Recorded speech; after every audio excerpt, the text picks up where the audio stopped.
Right. AppFabric. So this is kind of the bits of Azure that I haven't really talked about yet and I don't really know much about, so it's going to be a bit light. Sorry about that. This is really where Microsoft are putting a lot of their effort in, so they're improving the kind of middleware that surrounds Microsoft Azure. So a lot of extra functionality is going in here. A lot of it is quite specific, and doesn't really fit anywhere else and doesn't really tell a story. But when you combine it into an application, it saves you a lot of hassle. So the one you've just heard me and Chris whooshing about briefly there is something called Service Bus. Basically, this is a way of bypassing firewalls, pretty much. The idea is that you can have a connection to an internal service that, because it connects to an external service, something else can connect to the external service and then communicate back down the same channel to the inside service. And the only way to actually trap that is by a stateful firewall. Yes. So this is a charged service. So you can do it. You can use it as tunneling, or you can use it as a multicast system. So you can have a bunch of people all subscribing to the same service bus. So you can tell a lot of things at once. For example, in that scenario, to say all those computers, start searching now. So the idea is, so this is a little bit about what I was just saying. So you can have your service and your client, and you can have your service bus. So what your service does, and your service is behind a firewall. So what your service does is it connects up to the service bus, so it has an outbound connection. Then your client connects up to the service bus on the other end, which can then send data back down straight through the firewall at the service. So as long as you've got a central point to talk to, you can basically do any service you like through a firewall, which is nice. It's useful if you want to have interoperations between two companies, or you want to reveal a specific service on the internal network to external systems. This is one of the things that they're boasting that's being used by EasyJet.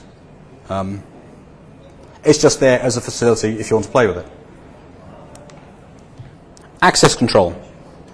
So logging onto a website is a pain in the proverbial. What they're trying to do here is basically provide a unified way for you to use whichever logging mechanism you happen to want, as long as that is one of Windows Live ID, Google, Yahoo, and Facebook at the moment. Allegedly, you can also add Active Directory and other identity instructions with, quote, minimal coding. I don't know. Not, again, something I've not experimented with. But what you do is you set this all up online, and you say, when somebody will log in, I will like them to log in via one of these services, and you can map the identity information from those services to a unified identity that you can then use on your site. Again, so this allows so this is all done via callbacks and a setup online. It's just another facility that you can make use of. This is actually available, for example, on the iOS interface that the iOS SDK that they've released, that they updated a couple of weeks ago. So you could actually have your iOS app using this access control in order to log on to whatever your iOS app actually needs to authenticate for. Caching, yeah. It's expensive.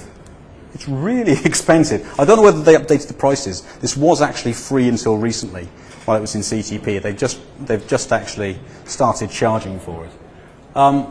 Basically, it's a way of making your applications faster via using a cache. And Microsoft will charge you an arm and a leg for doing it, for relatively small caches. But basically, it just sits between you and your Windows Azure and allows you to do caching, a bit like application-level caching in ASP.NET, but beyond for multiple servers. So you can actually store any managed object in there. So yeah, I mean, the main advantages of this is that all of your various roles can have access to the same unified cache, which, okay, is actually could create serious speed increases if you use it properly. Is this actually, is this transparent caching if you use it, or is it just a in-memory store of blobs? No, it's actually it's a programmatic method. You have to make use of it. So, like you would have to make use of the application object in ASP.NET, you'd have to make use of this cache object. But this cache object can, like I say, store any managed object. But it's not like in ASP.NET, you just turn on edge caching. No, no.